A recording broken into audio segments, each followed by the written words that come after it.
This is Joel from Chapman, and today I'm introducing a new product. You've probably seen our stubby handles that have bits permanently staked into them.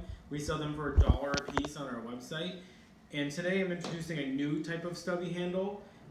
They have reversible bits that are removable with a female insert.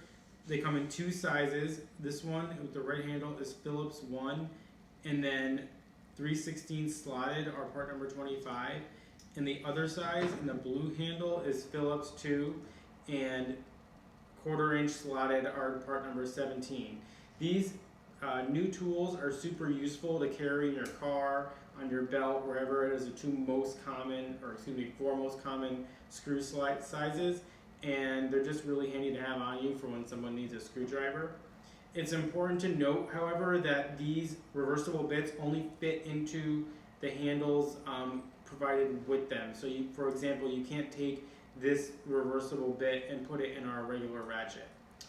You can find this on our website, chapmanmfg.com.